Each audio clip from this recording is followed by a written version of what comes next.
اس بار لہجہ سرد تھا۔ تم ناراض ہو؟ حیدر ٹھٹک گیا۔ نہیں، کیونکہ ناراضگی کی کوئی وجہ نہیں ہے۔ تو تم اس طرح بات کیوں کر رہی ہو علینا؟ ہم اچھے دوست ہیں، وہ الجھ کر کہہ رہا تھا۔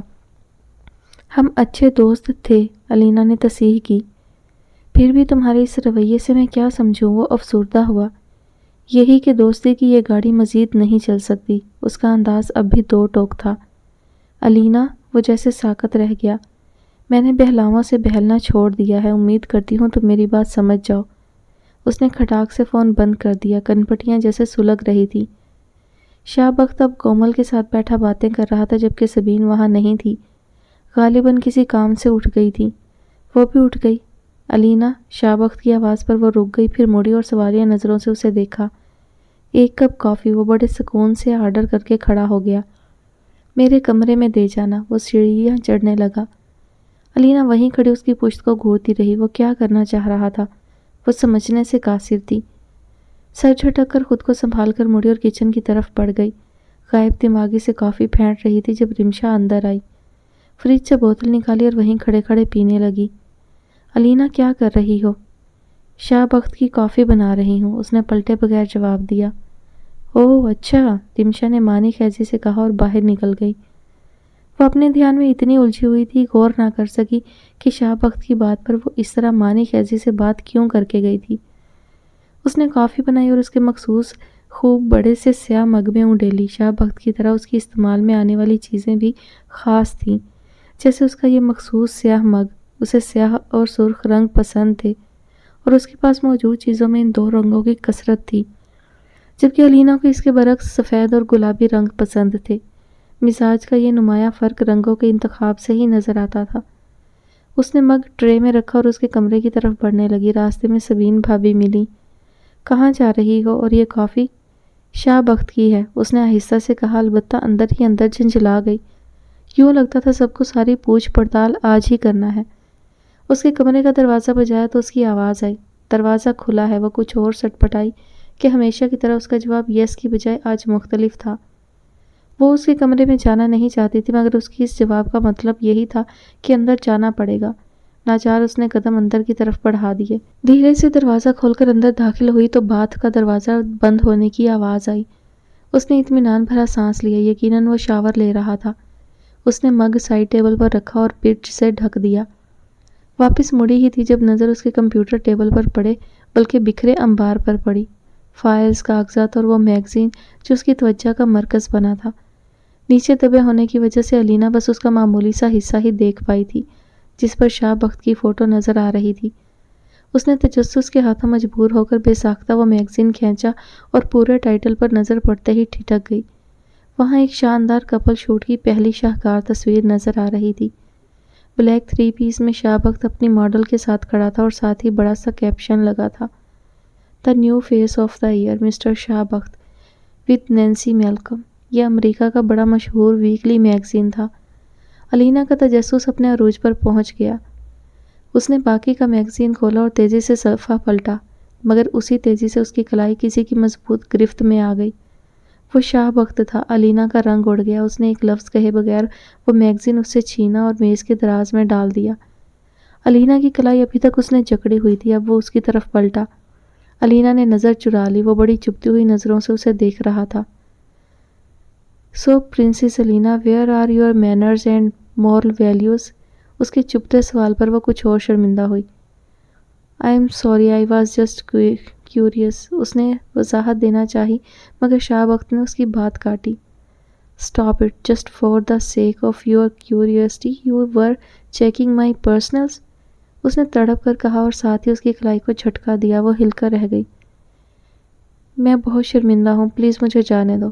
وہ بے حد شرمندہ لگ رہی تھی۔ شاہ بخت نے اس کی کلائی چھوڑ دی۔ علینا نے ڈرتے ڈرتے اس کا چہرہ دیکھا جو بھیگا ہوا تھا۔ یقیناً وہ صرف منہ دھونے گیا تھا، جبکہ علینا نے اپنی غلط فہمی میں سمجھا کہ شاید وہ شاور لینے گیا تھا، اور یہی لاپرواہی اب وہ بڑی شرمندہ ہو رہی تھی۔ وہ اب آئینے کے سامنے کھڑا بال بنا رہا تھا۔ علینا نے عافیت اسی میں سمجھی کہ بھاگ لے۔ لعنت ہو اس تجسس پہ۔ اپنے کمرے میں آ کر کتنی ہی دیر وہ سوچتی رہی۔ کلائی جیسے جل رہی تھی، مگر آخر اس میگزین میں ایسا کیا تھا جو اس نے یوں ری ایکٹ کیا؟ اس سے پہلے بھی تو وہ اس کے شورٹس دیکھتے رہتے تھے۔ تیمور احمد کو کسی اہم سیمینار کے سلسلے میں لاہور آنا تھا۔ مرینا بھی آنا چاہتی تھی مگر اس میں 2 رکاوٹیں حائل تھیں۔ ایک یہ کہ تیمور کو ٹور بس 1 دن کا تھا، انہیں فوراً واپس اسلام آباد آنا تھا۔ دوسری یہ کہ کئی ماہ گزر چکے تھے اور اسد کی سر توڑ کوششوں کے باوجود وہ ہبہ اور اسید کا پتہ نہیں ڈھونڈ پایا تھا، سو ان کا آنا بیکار ہی تھا۔ دوسری طرف اسد اب ازحد تشویش میں مبتلا تھا۔ وہ اسید کو جانتا تھا، سمجھتا تھا، ایسا اسے لگتا تھا، مگر اب اسے احساس ہو رہا تھا کہ وہ کس قدر بے خبر اور بے وقوف تھا۔ اسید کو تو وہ سرے سے سمجھ ہی نہیں پایا تھا۔ اس کی یوں ہبہ کو لے کر پراسرار روپوشی اور اسد کی جان توڑ محنت کے باوجود بھی اسے ڈھونڈنے میں ناکامی نے اسے خطرناک حد تک خوفزدہ کر دیا تھا۔ آخر یوں کرنے کا مطلب کیا تھا؟ تیمور اور مرینا کی تشویش کا تو تذکرہ ہی کیا، کتنی بار مرینا ہاسپٹلائز ہو چکی تھی، ٹینشن لینے سے ان کا بی پی شوٹ کر جاتا تھا، اور اب تو ان کے معالج نے انہیں وارننگ دے دی تھی کہ اگر انہوں نے اپنا بی پی نارمل رکھنے کے اقدامات نہ کیے اور ٹینشن لینا نہ چھوڑا تو انہیں ہارٹ پرابلم بھی ہو سکتی تھی۔ تیمور دوہری مصیبت میں تھے، ایک ہبہ کی گمشدگی اور دوسرے مرینا کی بیماری۔ وہ جیسے چکی کے 2 پھاٹوں میں پس رہے تھے۔ اس وقت بھی وہ اسد کے سامنے بیٹھے تھے۔ میں اتنا پریشان ہوں انکل کہ بتا نہیں سکتا، مجھے تو لگتا ہے کہ وہ لاہور میں ہے ہی نہیں، ورنہ اب تک میں اسے ڈھونڈ چکا ہوتا، اسد نے کہا۔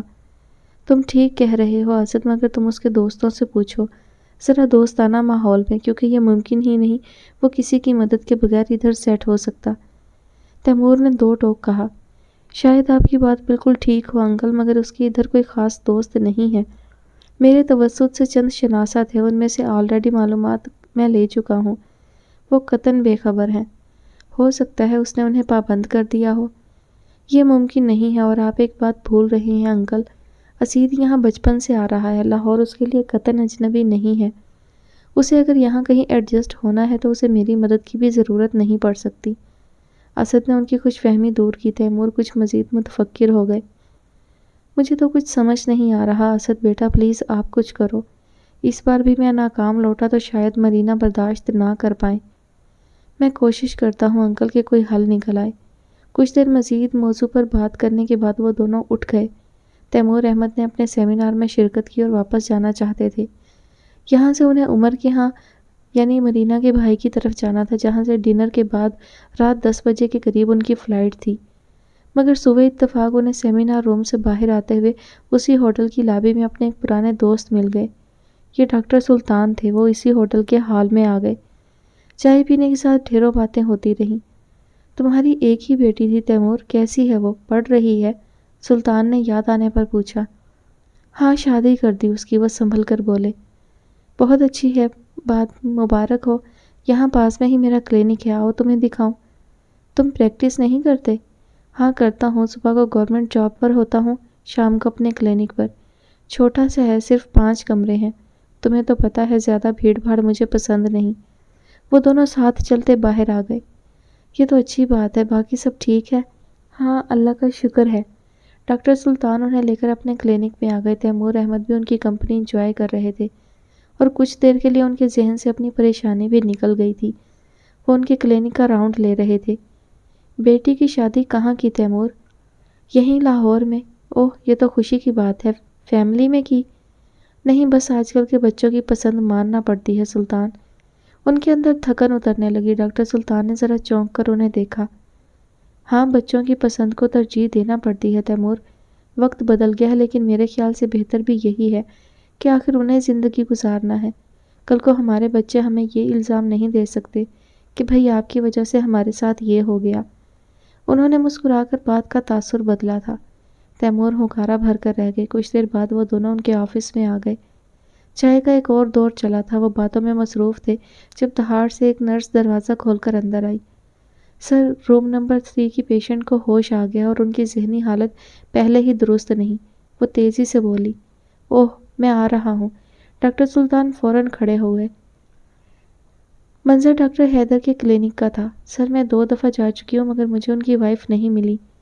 وہ پٹھان چوکیدار اور گارڈز بس یہی بتاتے ہیں بی بی ادھر نہیں ہے، ستارہ نے ان کے انداز میں بتایا تو حیدر ہنس پڑا۔ آپ کو اس بات کا دھیان رکھنا چاہیے تھا کہ ایس پی صاحب کی موجودگی میں آپ قطعاً وہاں نہ جائیں، کیونکہ وہ آپ کو جانتے ہیں۔ سر میں نے اس بات کا پورا دھیان رکھا تھا۔ تو ٹھیک ہے، پھر ہم انتظار کرتے ہیں کہ وہ واپس آ جائیں۔ بالکل، تبھی ہم کچھ پیش رفت کر سکیں گے۔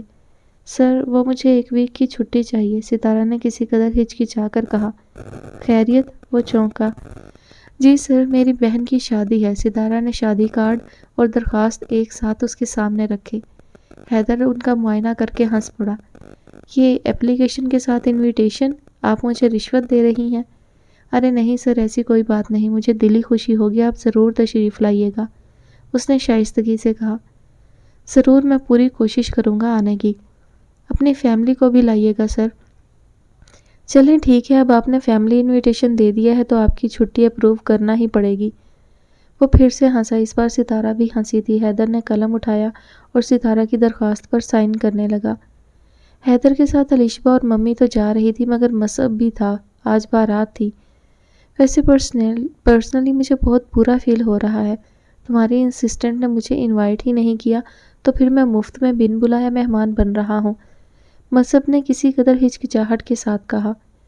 او ہو، آپ اتنے کانشیس کیوں ہو رہے ہیں؟ انہوں نے ود فیملی کہا ہے جناب، اور آپ بھی ہماری فیملی کا حصہ ہیں۔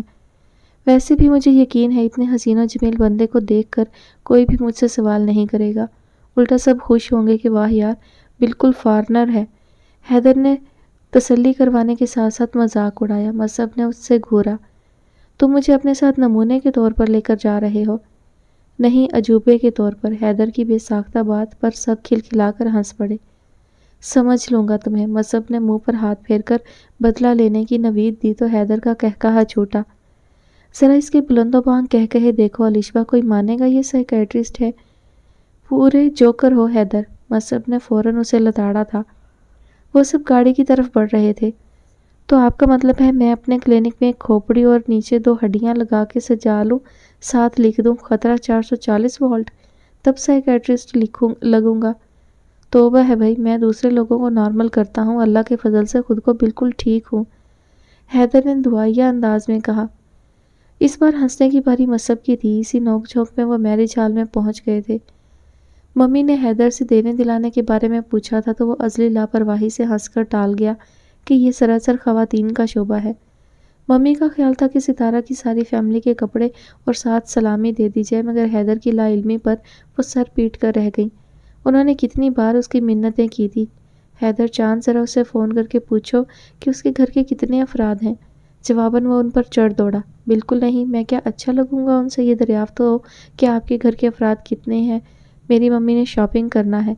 حد ہے، آپ رہنے دیں، کچھ دوسرے گفٹ وغیرہ لے لیں۔ اس نے نیا آئیڈیا دیا تھا، مجبوراً انہیں سرنڈر کرنا پڑا۔ وہ میرج ہال پہنچے تو حیدر کی ستارہ فوراً نظر آ گئی۔ وہ انہیں دیکھتے ہی ان کی طرف لپکی تھی۔ السلام علیکم سر، اس نے خوشی خوشی کہا۔ وعلیکم السلام، کیسی ہیں آپ؟ وہ بھی مسکرایا۔ الحمدللہ سر، آپ کا بہت شکریہ، آپ تشریف لائے۔ تکلفات کو چھوڑیے، یہ میری ممی ہیں، یہ الیشبا میری سسٹر، اور ان سے آپ مل چکی ہیں، مصعب بھائی، حیدر نے تعارف کروایا۔ ستارہ گرم جوشی سے ان سے ملی، البتہ مصعب سے نظر ملتے ہی گڑبڑا گئی، دل میں جھنجھلائی تھی، یہ یہاں کیوں آیا ہے؟ آئیے سر، میں آپ کو اپنی فیملی سے ملواؤں۔ وہ انہیں لے کر اماں ابا کی طرف چلی آئی۔ ماحول خاصا خوشگوار اور خوبصورت تھا، سب آپس میں چہلیں کرنے میں مصروف تھے۔ ستارہ نے انہیں نشستوں پر بٹھایا اور خود پھر کہیں مصروف ہو گئی۔ مصعب کی نگاہ اس پر ساکت رہی تھی، وہ آج اس دن سے یکسر مختلف لگ رہی تھی۔ اس دن تو کتنی سادہ سی تھی، جبکہ آج وہ کامدار لانگ شرٹ اور چوڑی دار پاجامے میں تھی۔ ہلکا سا میک اپ کیا گیا تھا، کانوں میں ننھے آویزے نظر آ رہے تھے، اور اس کے بال جنہیں دیکھ کر مصعب تو جیسے پاگل سا ہو اٹھا تھا، چوٹی کی شکل میں باندھے گئے تھے اور وہ اس کی لانگ شرٹ کے ساتھ ہی ختم ہو رہے تھے۔ اتنے لمبے بال اور اتنے خوبصورت، مصعب بہت دیر اس کے بالوں کو دیکھتا رہا۔ کھانا شروع ہوا تو وہ کمپنی دینے کے خیال سے پھر ان کے پاس آ بیٹھی۔ آپ کی بڑی سسٹر کی شادی ہے، آپ سب سے چھوٹی ہیں؟ حیدر نے پوچھا۔ نہیں سر، اینی مجھ سے چھوٹی ہے۔ اوہ، تو ان کی شادی پہلے ہو رہی ہے، تو آپ کی کیوں نہیں؟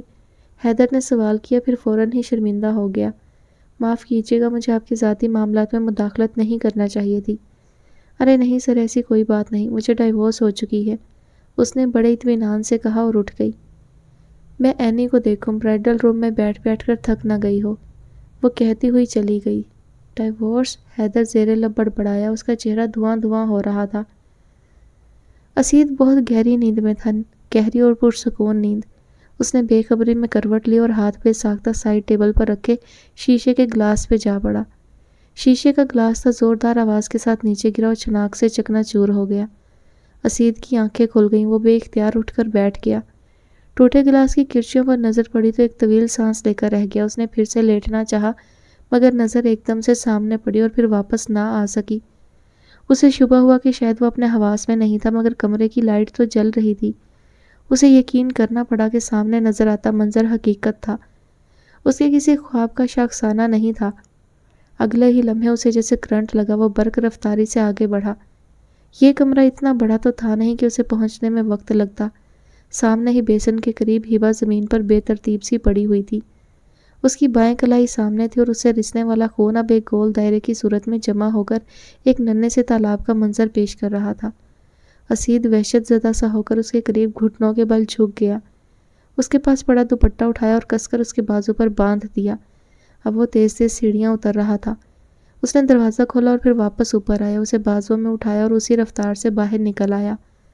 اس نے دروازہ دوبارہ لاک کیا اور چلتا گیا۔ اس کے پاس کوئی ذاتی سواری تو تھی نہیں اور یہاں نزدیک کسی ٹیکسی کا ملنا محال تھا۔ بے بسی کے عالم میں اس کا دل چاہ رہا تھا وہ ہبا کو سچ مچ کسی گاڑی کے آگے پھینکے اور خود ہاتھ جھاڑتا ہوا واپس چلا جائے۔ کتنے جتنوں سے وہ سب سے نزدیکی کلینک میں پہنچنے میں کامیاب ہوا تھا، یہ وہی جانتا تھا۔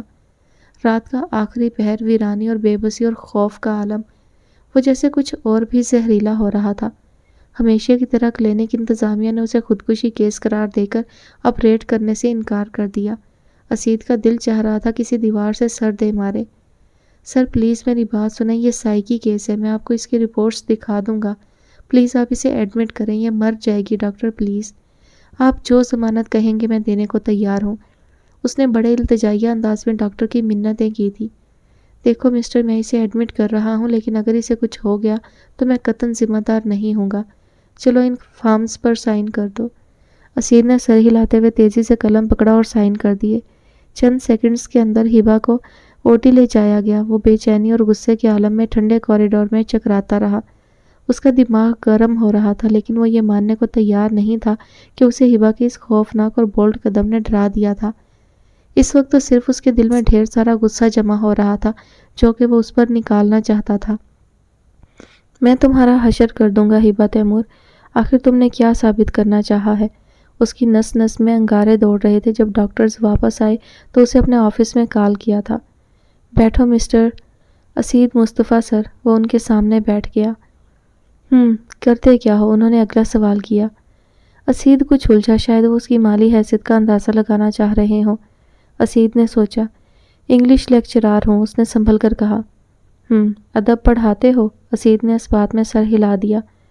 اس لڑکی سے تمہارا رشتہ کیا ہے؟ بیوی ہے میری، اسید نے یوں کہا جیسے اپنے گناہوں کا اعتراف کر رہا ہو۔ بیوی ہے؟ وہ بڑبڑائے، پھر اسے بریف کرنے لگے۔ اس کی حالت اب بہتر ہے، اس کا بلڈ بہت ضائع ہو گیا تھا، وہ اسے دیا جا رہا ہے، لیکن اس کی تفصیلی طبی معائنے سے جو بات سامنے آئی ہے وہ بہت شاکنگ ہے۔ اب انہوں نے اپنے سامنے پڑی فائل کھول لی۔ یہ ڈاکٹر فرا کی رپورٹ ہے، انہوں نے اس کا تفصیلی معائنہ کیا ہے۔ وہ فائل میں کلپڈ کاغذ کو نکال کر پڑھ رہے تھے۔ اس پر بری طرح تشدد کیا گیا اور کس قسم کا کیا گیا ہے یقیناً تم جانتے ہی ہو، آخر اس کے شوہر ہو۔ جہاں تک تمہاری رسائی ہے کسی اور کی نہیں۔ اس کے وجود کی سلطنت کو اجاڑنے والا تمہارے علاوہ اور کون ہو سکتا ہے مسٹر اسید؟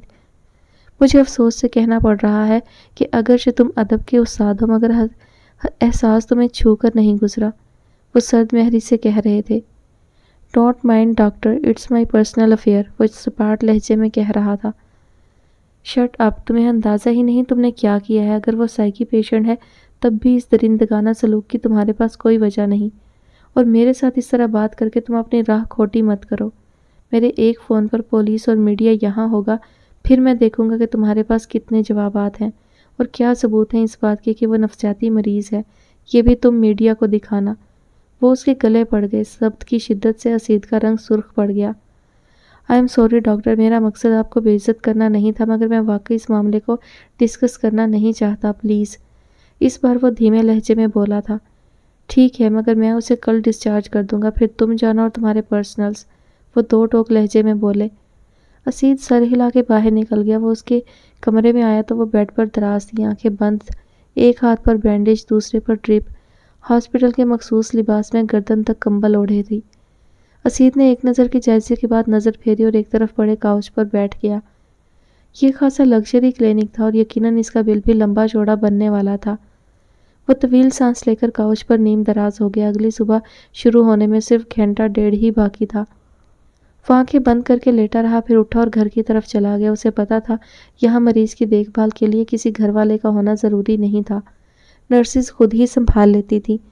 جبھی وہ متعلقہ نرس کو بتا کر نکل آیا کہ اس کے بڑے ضروری لیکچرز تھے جو وہ کسی صورت اگنور نہیں کر سکتا تھا۔ اس نے اپنے استری شدہ کپڑے اٹھائے اور شاور لینے چلا گیا۔ تیزی سے تیار ہو کر واپس آیا اور اپنے ضروری نوٹس اور فائل اٹھا کر باہر نکل آیا۔ کالج میں بھی اس کا دھیان ہبا کی طرف اٹکا رہا۔ سہی قسمت آج مہینے کی آخری تاریخ ہونے کی وجہ سے ہاف ڈے تھا۔ وہ کالج سے باہر آیا تو بھوک محسوس ہوئی۔ اس نے بہتر سمجھا کہ پہلے کچھ کھا لیا جائے پھر ہاسپٹل چلا جائے۔ دوسری طرف ہبا کو ہوش آ چکا تھا۔ پہلے تو اس کی ٹھٹکی ہوئی حیران سی نظر ادھر ادھر دیکھتی رہی، پھر جب شعور کی کشش جاگی تو تھرا کر رہ گئی۔ یہ ادراک کہ وہ بچ گئی تھی، یہی اسے مار ڈالنے کو کافی تھا۔ کیا کیا نہ ستم ڈھائے گا اب وہ شکی القلب۔ وہ تو جو بھی کرے گا کم ہوگا کہ اس کا جرم ہی اتنا بڑا تھا۔ اپنے متوقع انجام کا سوچتے ہی اس پر کپ کپی طاری ہو گئی۔ اس نے وحشت زدگی کے عالم میں اپنی پٹیوں میں لپٹی کلائی کو دیکھا اور زور زور سے رونے لگی۔ بے بس انسان کی آخری متاع بس آنسو ہی ہوتے ہیں شاید۔ ڈاکٹر فرا نے بہت چونک کر اسے دیکھا۔ اس کے لیے پیشنٹ کا یہ رد عمل بہت حیران کن تھا۔ Relax baby, you are safe, you are alive, انہوں نے نرمی سے اسے تھپکا، مگر اس کا رونا بتدریج کربناک ہوتا گیا۔ وہ کچھ بولے بغیر بس روتی جاتی تھی۔ جب کسی طرح بھی وہ چپ نہ ہوئی تو مجبوراً اسے ٹرینکولائز دے دیا گیا۔ وہ آہستہ آہستہ غنودگی میں جانے لگی۔ کوئی بے تاب سی سسکی اب بھی اس کے لبوں سے پھوٹ پڑتی۔ اس کے چہرے پر آنسوؤں کی لکیریں تھیں۔ ڈاکٹر فرا سینئر ڈاکٹر سلطان کے سامنے بیٹھی تھی۔ سر، وہ لڑکی بالکل نارمل ہے، جس طرح سے بے ساختہ وہ روئی ہے اسے یوں دکھائی دیتا ہے وہ بہت خوف زدہ ہے۔ میں بالکل نہیں مان سکتی کہ وہ سائیکی پیشنٹ ہے۔ ڈاکٹر فرا نے پورے واقعے کی تفصیل بتانے کے بعد آخر میں کہا، بہرحال معاملہ جو بھی ڈاکٹر فرا، ایک بات تو صاف ہے، میں اس کیس کو قطعی لینے کی پوزیشن میں نہیں ہوں۔ میں تو شاید یہ ٹریٹمنٹ بھی نہ کرتا، مگر پتہ نہیں کیوں مجھے اس بچی کی حالت پر ترس آ گیا تھا۔ آج ویسے بھی اسے ڈسچارج کر دیا جائے گا، ڈاکٹر سلطان نے دو ٹوک انداز میں کہا۔ ڈاکٹر فرا سر ہلا کر اٹھ گئیں۔ جس وقت اسید وہاں آیا وہ ہنوز غنودگی میں تھی۔ وہ ڈاکٹر فرا کے پاس آ گیا اس کی حالت کے متعلق جاننے کے لیے۔ وہ بہتر ہے، ویکنیس ہے جو آہستہ آہستہ ہی ریکور ہوگی۔ تم یہ انجیکشنز لے آؤ اور کاؤنٹر پر بل دے دو۔ ان کا موڈ روکھا تھا۔ اسید نے کوئی رد عمل ظاہر کیے بغیر ان کی بات سنی اور نسخہ تھام کر باہر نکل گیا۔ اسے دوبارہ ہوش آیا تو کمرے میں نیم تاریکی اور حدت تھی، شاید سینٹرل ہیٹنگ سسٹم آن تھا۔ وہ چند لمحے ساکت پڑی رہی، اسے بے حد پیاس محسوس ہو رہی تھی۔ اس نے اٹھنا چاہا تو بے ساختہ کراہ نکل گئی۔ پاس بیٹھی نرس ہڑبڑا کر اٹھی اور لائٹ آن کی۔ Wait a minute ma'am, nurse اسے کہہ کر تیزی سے باہر بھاگی ڈاکٹر کو بلانے۔ ہبا ساکت پڑی رہی، اس کی نظریں چھت پر جمی تھی۔ اس کے اختیار میں کچھ بھی نہیں تھا، مرنا بھی نہیں۔ اس نے حسرت سے سوچا، یہ زندگی تمہاری اپنی چوائس تھی ہبا تیمور، پھر شکوہ کس بات کا؟ اس کے ضمیر نے اسے آئینہ دکھایا۔ یوں لگا جیسے زخموں پر نمک چھڑکا گیا ہو۔ وہ گونگی ہو گئی۔ فرار ممکن نہیں ہوتا، نہ اپنے گناہوں سے، نہ حرکتوں سے، اور نہ ان عقل مندانہ فیصلوں سے جو ہم اپنے آپ کو عقل کل سمجھتے ہوئے کرتے ہیں۔ اس نے بھی ایک فیصلہ کیا تھا اور اپنے آپ کو عقل کل سمجھتے ہوئے کیا تھا، اور اب ساری زندگی اس کا بھگتان بھگتنا تھا۔ درد قطرہ قطرہ اس کے اندر اترنے لگا۔ کوئی خاص پیشنٹ ہے کیا؟ ان کے یوں افراتفری میں اٹھنے پر تیمور نے پوچھا۔ خاص نہیں، کریٹیکل کیس ہے۔ پتہ نہیں کیسے مجبور ماں باپ ہیں جنہوں نے اپنی بچی اس بے حس اور ظالم انسان کے حوالے کر دی۔ خودکشی کا کیس ہے۔ مجھے بہت افسوس کے ساتھ کہنا پڑ رہا ہے کہ یہ ایک مس میچ شادی ہے۔ لڑکا خاصا ہینڈسم ہے اور وہ لڑکی بیچاری بس قبول صورت ہے۔ ہم نے سفید رنگت، نیلی آنکھیں اور ستوہ ناک کو ہی کیوں خوبصورتی کا معیار بنا لیا ہے؟ ہم دل کا سفر کیوں نہیں کرتے؟ ظاہر یہ کیوں کرتے ہیں ہم؟ اس بچی پر بری طرح تشدد کیا گیا ہے، اور شاید شوہر کے ان مظالم سے تنگ آ کر اس نے خودکشی کی ہے۔ اسے صبح بھی ہوش آیا تھا، بیچاری بری طرح روتی رہی، کچھ بولتی بھی نہیں۔ پتہ نہیں کتنا ڈرایا اور دھمکایا گیا ہے اسے۔ ڈاکٹر سلطان گہرے دکھ سے انہیں بتا رہے تھے۔ ساتھ چلتے تیمور نے بے دھیانی سے سب سنا۔ آؤ تیمور، تم کو ملواؤں اس بچی سے، ویسے بھی اس کا وہ جلاد شوہر ادھر نہیں ہے ابھی۔ وہ انہیں لے کر کمرہ نمبر 3 میں چلے آئے۔ دروازہ کھلا اور آنے والوں کی نظر اس پر پڑی اور پھر جیسے ایک دھماکہ ہوا اور کمرے کی چھت اڑتی ہوئی ان پر آ پڑی۔ انہوں نے اپنی زندگی کے خوفناک ترین لمحے میں بھی نہیں سوچا تھا کہ انہیں کبھی بھی ہبا اس حال میں بیڈ پر پڑی نظر آئے گی۔ ان کی آنکھیں جیسے پھٹ جانے کو تھی۔ تو کیا یہ مس میچ شادی ہبا اسید کی تھی؟ ان کی آنکھوں میں جیسے ریت چبھنے لگی، مگر یہ مس میچ کیسے ہو سکتی تھی؟ ہبا نے خود انہیں کئی بار بتایا تھا کہ وہ اسید کو نہیں چھوڑ سکتی۔ وہ دونوں ایک دوسرے کو بے حد چاہتے تھے، تو پھر کیا ہوا؟ تیمور نے کہا، خوبصورت لوگ بدصورت لوگوں کے ساتھ نہیں چل سکتے، اور وہ کیسے لڑ پڑی تھی ان سے۔ اسید کے حق میں ڈھیر دلائل دیے تھے اس نے ہبا کو۔ آپ کو کیا پتا وہ کون ہے جس نے ہبا کو زندگی کے احساس سے روشناس کروایا؟ آپ کو پتا ہے وہ کون تھا جس نے ہبا کو شکل و صورت کے کمپلیکس سے نکالا؟ کیا آپ کو پتا ہے وہ کون ہوتا ہے جو روتی ہوئی ہبا کو ہمیشہ ہنسا دیا کرتا تھا؟ پھر اب کیا ہوا تھا؟ ان کے قدموں میں جیسے بھاری بیڑیاں آ پڑی، وہ ایک قدم بھی آگے نہ بڑھ سکے۔ تو کیا وہ بے حس اور ظالم شوہر اسید تھا جس نے ہبا پر تشدد کیا تھا اور وہ خودکشی؟ ان کا ذہن جیسے مفلوج ہو رہا تھا۔ تیمور ادھر آؤ، سلطان نے انہیں آواز دی۔ انہوں نے میکانیکی انداز میں قدم آگے بڑھا دیے۔ ہبا کی آنکھیں بند تھیں اور قطرہ قطرہ آنسو اس کی بند آنکھوں سے بہہ رہے تھے۔ تو کیا اسید ٹھیک کہتا تھا؟ ان کے ذہن میں مضبوط شک سرسرایا۔ یہ سارا کچھ ہبا کی یک طرفہ کارروائی تھی۔ اسید اس میں یکسر ملوث نہیں تھا، اور اب وہ اسی بات کا بدلہ لے رہا ہے ہبا سے۔ ان کے اندر ایک دھندلا یقین اترنے لگا۔ وہ اس کے بیڈ کے قریب چیئر پر بیٹھ گئے۔ ڈاکٹر سلطان شاید ان سے کچھ کہہ رہے تھے، مگر انہوں نے کچھ سنا نہیں اور جھک کر دونوں ہاتھوں سے اس کا چہرہ تھام لیا۔ کتنا عزیز تھا انہیں یہ چہرہ، کتنا پیارا۔ ان کے ذہن میں ہبا کی پیدائش سے لے کر اب تک کے کئی مناظر گھومے۔ وہ بڑی پیاری سی مؤدب سی بچی تھی، پڑھائی میں نل تھی، مگر اس میں کوئی بدتمیز عادات نہ تھی۔ طبیعت میں بالکل شوخی اور شرارت نہ تھی، جدھر بٹھاؤ بیٹھ جاتی۔ پھر ذرا بڑی ہوئی تو مرینا کے بے حد قریب ہو گئی۔ مرینا کی تربیت شاندار تھی۔ ہبا کو دیکھ کر تیمور کے اندر سکون اتر جاتا، اس کی عادتیں بڑی دل موہ لینے والی تھیں۔ مرینا اس کی پڑھائی کے متعلق بہت متفکر رہا کرتی تھی۔ وہ کچھ اور بڑی ہوئی تو ایک عجیب واقعہ ہوا۔ وہ اسید کے بہت قریب آ گئی، انہیں شروع سے ہی یہ چیز کھٹکتی تھی۔ وہ ہبا کا اس کے قریب ہونا قطعاً برداشت نہ کر پاتے۔ پھر وہ ہبا کو پڑھانے لگا۔ انہوں نے سختی سے مرینا کو کہا کہ وہ کسی ٹیوٹر کا بندوبست کر دیں گے، وہ اسید کو منع کر دیں۔ ہبا کا شاندار رزلٹ ان کا منہ بند کروا گیا۔ پھر تو جیسے کوئی جادو ہو گیا، ہبا بدلنے لگی۔ اس کے کندھے پہ سیش آ گئی، اس آنکھوں میں چمک اور بولنے کا ہنر آ گیا۔ مرینا اکثر انہیں بتاتی، ہبا نے ڈیبیٹ کمپٹیشن جیتا، آج فلاں کمپٹیشن اور آج فلاں، وغیرہ وغیرہ۔ اس کے کمرے کی ایک دیوار شیلڈز اور ٹرافیز سے بھرنے لگی، اور وہ جانتے تھے کہ یہ وہ شخص تھا جس کی وجہ سے ہبا کے اندر ایک اور ہبا نکلی تھی، شوخ، پر اعتماد، چلبلی، نٹکھٹ اور حیران کن۔ وہ جانتے تھے کہ کیمیا گر وہ شخص تھا جس نے ہبا کی ساری کیمسٹری ہی بدل دی تھی۔ وہ اپنی ننھی پری کو یوں کامیابیوں کی جانب رواں دواں دیکھتے تو دل میں بے حد متفکر ہو جاتے۔ انہیں ہبا کی یوں اسید پر ڈیپینڈنسی پسند نہ تھی۔ وہ اپنی بیٹی کو اسے دور رکھنا چاہتے تھے، مگر وہ اس میں اپنی تمام تر کوششوں کے باوجود ناکام ہو گئے۔ وہ دن بدن اس کے قریب ہوتی گئی۔ پھر اس کی او لیولز میں فرسٹ پوزیشن نے جیسے تہلکہ سا مچا دیا۔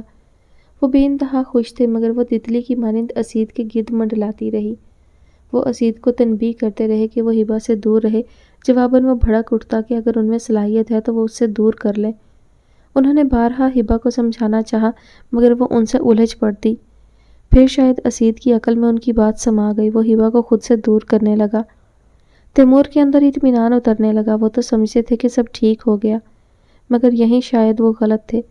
پھر سب کچھ الٹ گیا، سب غلط ہو گیا۔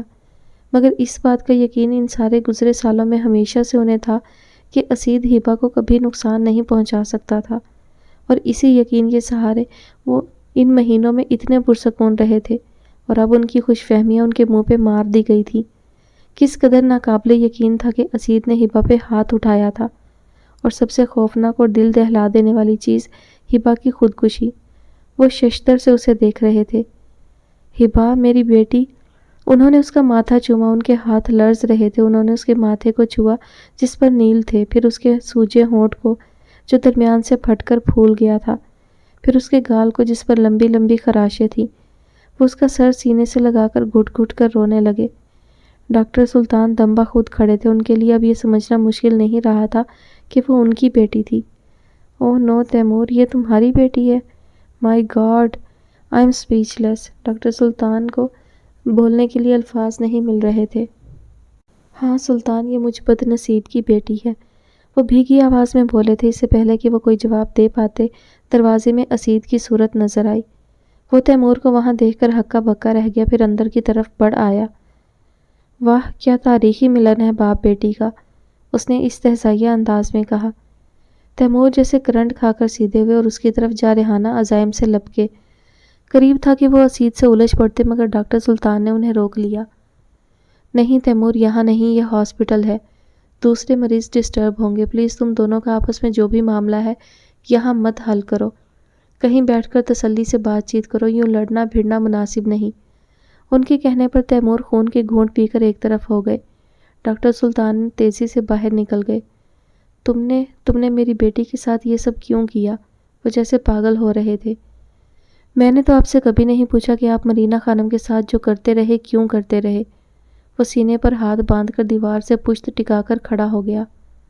تم پوچھ سکتے بھی نہیں کیونکہ وہ میری بیوی ہے، وہ طنزیہ بولے۔ ویری گڈ، تو آپ یہ کیوں بول رہے ہیں کہ یہ میری بہن نہیں میری بیوی ہے؟ اس کے لبوں پر زہریلی مسکراہٹ کھیل رہی تھی۔ تم ایک رذیل آدمی ہو، بلکہ تمہیں آدمی کہنا انسانیت کی توہین ہے، تم سفید چہرے والے شیطان ہو۔ وہ ضبط کھو کر چیخ کر بولے تھے۔ اسید کی مسکراہٹ ایک پل میں غائب ہو گئی۔ وہ ایک قدم آگے بڑھا اور ان کے مقابل آ کھڑا ہو گیا۔ گالی تو میں بھی دے سکتا ہوں تیمور احمد، مگر دوں گا نہیں، کیونکہ یہ تو بے بسوں کا ہتھیار ہے اور میں بے بس نہیں ہوں۔ وہ ان کی آنکھوں میں آنکھیں ڈال کر سرسراتے لہجے میں بولا تھا۔ بے بس تو میں بھی نہیں ہوں اسید، میں اپنی بیٹی کو ایک منٹ تمہارے پاس نہیں رہنے دوں گا، میں اسے اپنے ساتھ لے کر جاؤں گا، وہ بھی فیصلہ کن انداز میں بولے۔ اسید طنزیہ ہنس پڑا۔ ضرور، آپ اسے واقعی لے جا سکتے ہیں۔ وہ ہاتھ جھاڑ کر پیچھے ہٹا اور پھر ہبا کی طرف مڑ آیا۔ تم اپنے پیرنٹس کے پاس جانا چاہتی ہو نا؟ ویسے بھی تم انہیں یاد کر کر کے اتنا روتی ہو، سو تم چلی جاؤ، وہ بڑے سکون سے حکم دے رہا تھا۔ ہبا پلکیں جھپکائے بغیر اسے دیکھے جا رہی تھی۔ مجھے کہیں نہیں جانا، مجھے کہیں نہیں جانا، وہ سسک کر بولی۔ ارے تیمور احمد، سمجھائیے اپنی بیٹی کو، مانا عشق اندھا ہے، مگر ایسی بھی کیا بےتابی، چند دن کی دوری بھی گوارا نہیں۔ وہ صفاقی سے اس کی ذات کے پرخچے اڑا رہا تھا۔ ہبا کا رنگ زرد پڑ گیا، وہ بے بسی کے احساس سے چور چور کچھ مزید ٹوٹ گئی۔ اسید اب واپس مڑ چکا تھا۔ میں کاؤنٹر پر بل پے کر چکا ہوں، وہ بے تاثر انداز میں کہہ کر باہر نکل گیا۔ تیمور احمد اب ساکت کھڑے روتی ہوئی ہبا کو دیکھ رہے تھے، پھر تھکے قدموں سے اس کی سمت بڑھ گئے۔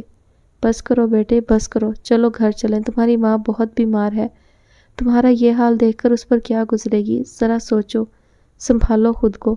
وہ ٹوٹے پھوٹے انداز میں اسے تسلی دے رہے تھے۔ سب ختم ہو گیا پاپا، وہ تب سے پہلی بار ان سے مخاطب ہوئی تھی۔ میں ٹھنڈے توے کی روٹی ہوں، مجھے بے دھیانی میں ڈالا گیا، مجھے بے دردی سے پلٹا گیا، میرے کتنے ٹکڑے اکھڑ گئے، میں ٹھیک سے سیکی جا نہ سکی، میں کسی چنگیر میں آ نہ سکی، میرا پسنا گندھنا اور جلنا بیکار گیا، میں ہار گئی، ایک بے دھیانی مجھے مار گئی۔ کمرے میں باپ بیٹی کی سسکیاں آپس میں مدغم ہو رہی تھیں۔ اس ساری کج بحثی اور پریشانی کا بس ایک ہی حل ہے، تایا ابو کے کراچی والی فرم میں ہمہ وقت کسی کو موجود ہونا چاہیے، ورنہ امید واسق ہے کہ اس فرم کو ان قریب بند کرنا پڑے گا۔ وقار نے گہری سانس لے کر عباس کو دیکھا جو بڑی تسلی سے احمد مغل کو حل پیش کر رہا تھا۔ ظاہر ہے عباس، یہ تو مجھے بھی سمجھ آ رہا ہے بیٹے، مگر مسئلہ تو یہی ہے کہ وہاں کون ٹھہرے۔ ظاہر سی بات ہے جو بھی جائے گا اسے مستقل وہاں رہائش اختیار کرنا پڑے گی، تایا ابو نے کہا۔ یہی تو مسئلہ ہے، وہاں کون جائے، وقار نے کہا۔ اگر آپ لوگ اجازت دیں تو میں کچھ کہوں، عباس نے کہا۔ اس میں اجازت کی کیا بات ہے، بولو بھائی، پاپا جان اس کے انداز پر مسکرا دیے۔ اگر میں اور سبین کراچی شفٹ ہو جائیں تو اس کے کہنے پر لمحہ بھر کو سب چپ سے ہو گئے۔ بات تو تمہاری قابل عمل ہے عباس، مگر وہ بجھے ہوئے انداز میں بولے تھے۔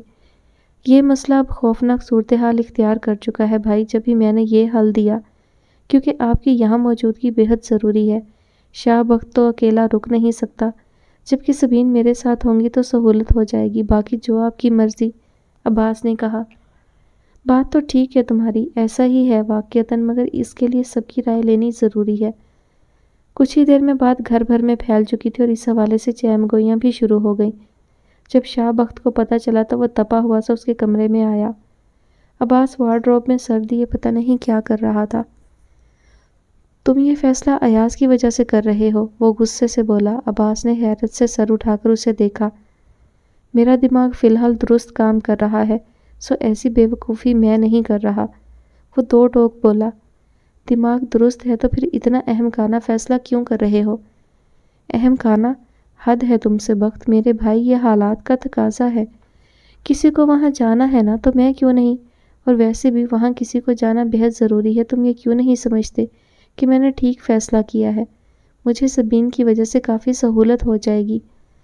اور میرا کیا ہوگا؟ مجھے تمہارے بغیر رہنے کی عادت نہیں ہے، وہ ضدی انداز میں پیر پٹک کر بولا۔ عباس کا چہرہ چمک اٹھا اور لب مسکرا دیے۔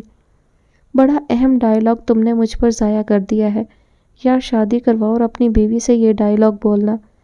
ویسے بھی تم نے کہا تھا نا کہ میرا انجام دیکھنے کے بعد کرو گے شادی، تو دیکھ لیا، میرا تو انجام بخیر ہو گیا، اب تم اپنی سوچو، وہ اسے یاد دلا رہا تھا۔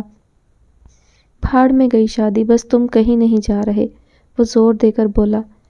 ارے یار، ہر معاملے کو جذباتیت کی اینک پہن کر دیکھنا لازم ہے کیا تمہارے لیے؟ بھی پریکٹیکل بخت، معاملہ حساس نوعیت کا ہے، ورنہ میں کبھی بھی ایسا قدم نہ اٹھاتا۔ مجھے بھی پتا ہے میں وہاں جا کر بڑی شدید قسم کی ہوم سکنس کا شکار ہو جاؤں گا، مگر میں بے حس نہیں بن سکتا۔ آخر ہم کب تک وقار بھائی سے گدھے کی طرح کام لیتے رہیں؟ آخر تم بھی جانتے ہو میرے بعد دوسرا اور آخری آپشن وہی تھے، سو مجھے یہ سٹیپ لینا پڑا۔ باقی رہا آنے جانے کا سوال تو جگر، لاہور یہاں ہی ہے، کراچی کون سا امریکہ سے آگے چلا گیا ہے؟ 80 منٹ کی فلائٹ ہے میرے بھائی، وہ تسلی سے بولتا ہوا آخر میں ہنسا۔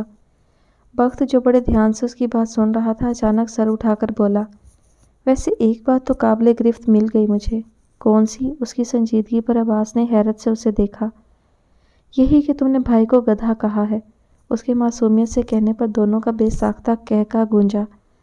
یار پلیز مت جاؤ، میں تمہیں مس کروں گا، بخت بے اختیار اس سے لپٹ کر افسردگی سے بولا تھا۔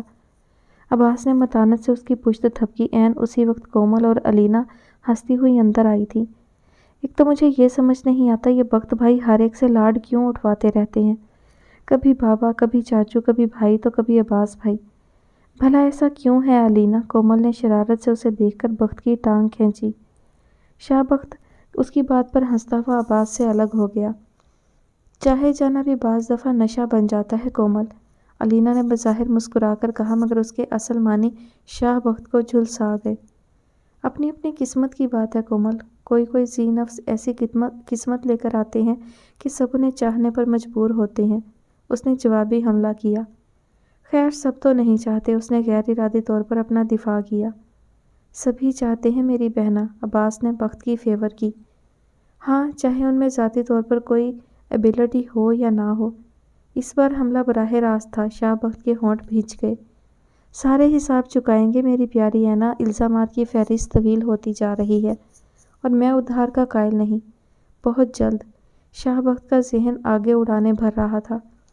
علینا اور کومل اب عباس سے خوش گپیوں میں مصروف ہو چکی تھی۔ وہ آہستہ سے باہر نکل آیا، اس کے قدم وقار کے کمرے کی طرف اٹھ رہے تھے۔ مجھے ستارہ کی فیملی بہت پسند آئی ہے حیدر، یہ مصعب تھا، آج سنڈے تھا اور وہ دونوں بڑی تسلی سے لان چیئر پر بیٹھے تھے۔ اوائل دسمبر کے دن تھے، ہلکی سی کھلی دھوپ بڑی فرحت بخش تھی۔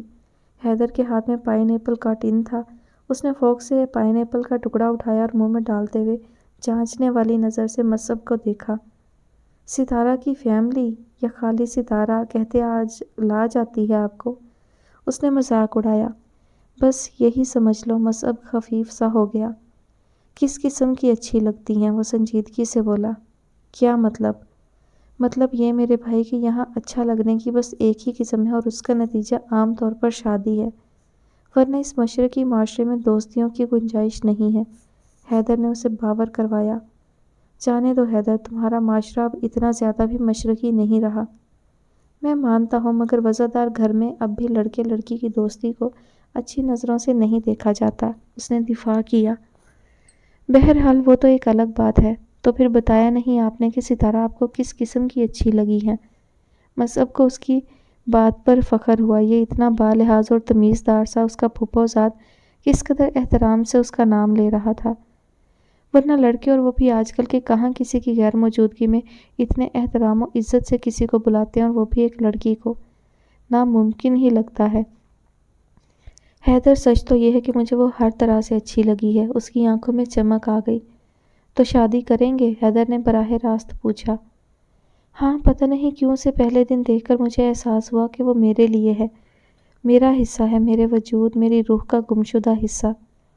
میں اس سے بہت زیادہ ملا نہیں، مگر اتنا جانتا ہوں کہ وہ بہت خاص ہے۔ میں اسے اپنانا چاہتا ہوں۔ اپنائیت اور سادگی کا سنہرا سا عکس اس کے چہرے کو اور بھی خوبصورتی بخش رہا تھا۔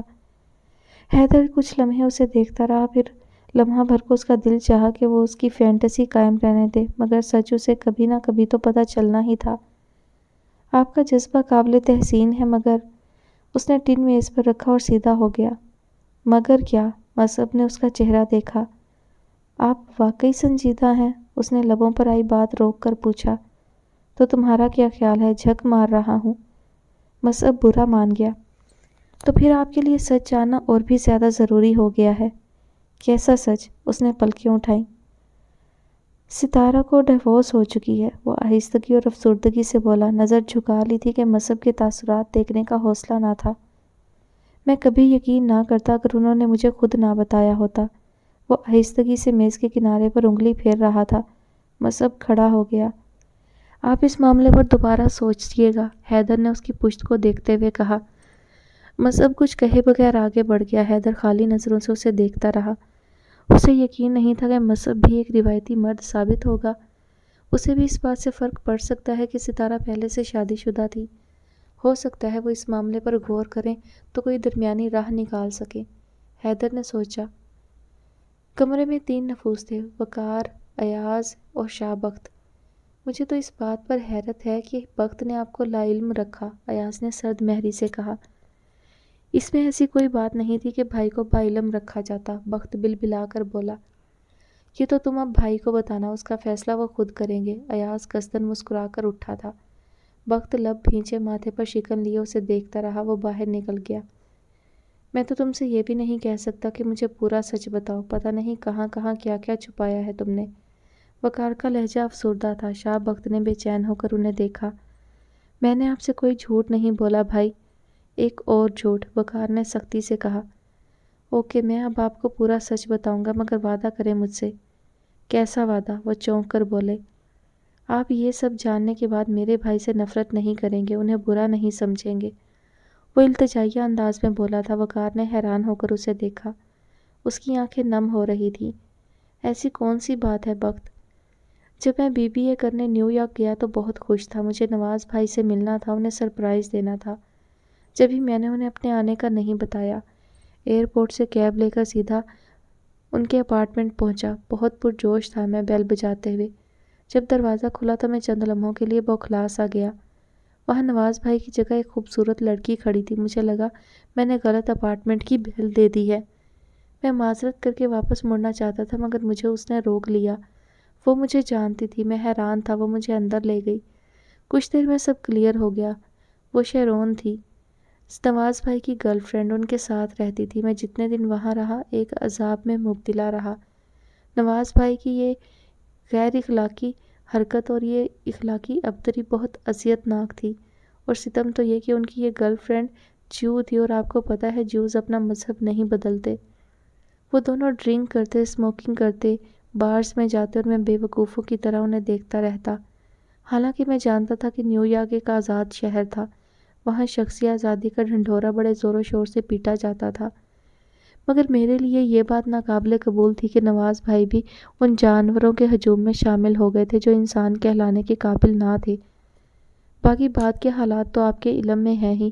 وہاں سے آنے کے بعد مجھے شدید قسم کا مائگرین ہوا اور اس کے بعد مجھے ان سے نفرت سی ہو گئی۔ انہوں نے صرف اپنی آخرت برباد نہیں کی تھی، مغل ہاؤس کی تربیت بھی بدنام کر دی تھی۔ اور اب جب میں نیو یارک گیا تو ان سے ملا، پتہ نہیں کیوں میں خود کو روک نہ پایا تھا۔ مجھے ان سے بے حد محبت تھی، یا شاید یہ صرف بچپن کی افیلیشن کا اثر تھا۔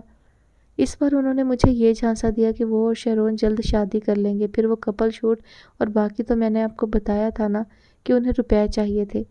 جبھی انہوں نے مجھے ایکسپلائٹ کیا اور میں بڑی آسانی سے بلیک میل ہو گیا۔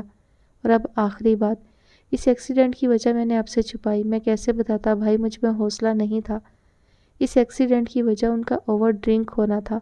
پوسٹ مارٹم کی رپورٹ کے مطابق ان کے معدے میں الکحل کی کافی مقدار موجود تھی اور شیرون بھی ان کے ساتھ ہی اس حادثے میں مر گئی۔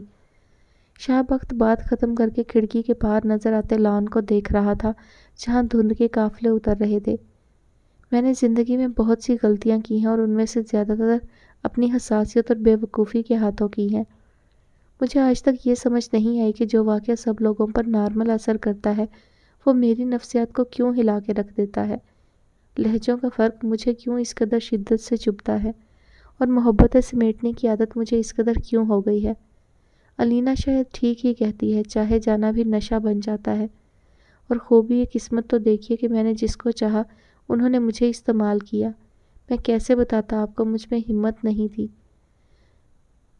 میں ان کی بدکرداری کو لفظوں میں ڈھال پاتا، یا میں پہلے ہی ٹوٹ چکا تھا۔ ان کا بت آپ کی آنکھوں میں کیسے گرا پاتا؟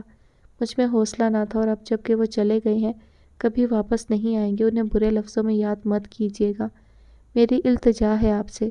وہ بہت ٹوٹے ہوئے لہجے میں بول رہا تھا۔ وقار کے اندر ڈھیروں تھکن اترنے لگی۔ ایک قبر وہ ہوتی ہے جو مرنے کے بعد زمین پر انسان کے لیے کھودی جاتی ہے۔ ایک قبر وہ ہوتی ہے جو انسان اپنے اعمال کے ہاتھوں خود اپنے لیے خریدتا ہے، اور یہ قبر اس کے راستے کی رکاوٹ بن جاتی ہے۔ وہ مرنے سے پہلے زندہ دفن ہونے کا تجربہ کر لیتا ہے۔ ہبا تیمور بھی اپنے ہاتھوں کھودی اس قبر میں گھٹنوں کے بل جا گری تھی اور باہر نکلنے کا راستہ بھول گئی تھی۔ تیمور احمد اسے لے کر لاہور سے اسلام آباد پہنچے تو بہت دل گرفتہ اور افسردہ تھے، اور ان گزرے مہینوں کے عذاب کے بعد جب اس نے اندر قدم رکھا تو لڑکھڑا گئی تھی۔ تیمور احمد نے مرینا کو فون کر کے بس اتنا ہی بتایا تھا کہ ان کے پاس ایک سرپرائز ہے۔ وہ بیچاری کب جانتی تھی کہ یہ کیسا سرپرائز تھا، اور جب انہوں نے ہبا کو دیکھا تو ان کے قدموں تلے سے زمین نکل گئی تھی۔ وہ جیسے کسی خلا میں معلق ہو گئیں جہاں نہ ہوا تھی نہ زندگی کے آثار۔ اسی کیفیت میں وہ آگے بڑھیں اور ہبا کو یوں تھام لیا جیسے وہ کوئی آپ گینا ہو، اور پھر سخت متوحش سی ہو کر تیمور کو دیکھنے لگی۔ کیا ہوا ہے اسے؟ کیا کوئی ایکسیڈنٹ ہوا ہے؟ یہ زخمی کیوں ہے تیمور؟ یہ بینڈیج؟ وہ اسے لے کر صوفے پر بیٹھی تھی۔ اظہر پریشانی سے اس کے ماتھے کی بینڈیج کو چھوا اور پھر سوجے ہوئے ہونٹ اور رخسار کی خراشوں کو دیکھا، اور پھر اس کے ہاتھوں کو جو زخمی تھے۔ ہبا کی آنکھیں بند تھیں اور اس نے سر مرینا کے شانے پر رکھا ہوا تھا۔ تیمور نے تلخی سے انہیں دیکھا تھا۔ اسید نے مارا ہے اسے، ان کے انداز میں تھرا دینے والی تلخی تھی۔ مرینا پر جیسے بجلی گری تھی۔ وہ فک رنگت لیے انہیں دیکھتی رہ گئی، یوں جیسے ان کی بات سمجھنے کی کوشش کر رہی ہوں۔ باقی تفصیلات آپ اس سے جان لیجئے گا، وہ کہہ کر آگے بڑھ گئی۔ مرینا نہ سمجھی کی کیفیت میں بیٹھی رہ گئی۔ مغل ہاؤس کے در و دیوار میں خاموشی کا راج تھا۔ 2 دن بعد عباس اور سبین کراچی شفٹ ہو رہے تھے۔ گھر میں اس کی تیاریاں ہو رہی تھیں جو کہ تقریباً آخری مراحل میں داخل ہو رہی تھی۔ اس رات کومل اور علینا سبین کی جگہ سب کو دودھ اور چائے پہنچانے کی ذمہ داری نبھا رہی تھی۔ میں سب کو دے آئی ہوں علینا، اب تم یہ کافی بخت بھائی کے کمرے میں پہنچا دو، کومل نے ٹرے کیبن میں رکھتے ہوئے کہا۔ میں نہیں جا رہی، پلیز تم ہی دے آؤ نا، علینا نے فوراً انکار کر کے کہا۔ ابھی وہ پچھلا تجربہ نہیں بھولی تھی۔ علینا پلیز، میں تھک گئی ہوں اور بس بخت بھائی کے کمرے تک ہی تو جانا۔ اوکے، میں سونے جا رہی ہوں، کومل کہہ کر باہر نکل گئی۔ علینا تذبذب کی کیفیت میں کچھ دیر کھڑی رہی، پھر سر جھٹک کر کافی کا مگ اٹھایا اور باہر نکل آئی۔ لاؤنج کی گھڑی میں وقت دیکھا تو 11:15 ہو رہے تھے۔ وہ آہستہ آہستہ سیڑھیاں چڑھنے لگی۔ اس کے کمرے کے سامنے پہنچ کر اس نے ایک طویل سانس لے کر خود کو پرسکون کرنا چاہا تھا، اور پھر آہستہ سے دروازہ بجایا۔ کچھ دیر انتظار کیا مگر جواب ندارد۔ اس نے دوسری بار دستک دینے کی بجائے دروازے کا ہینڈل گھمایا، وہ کھل گیا۔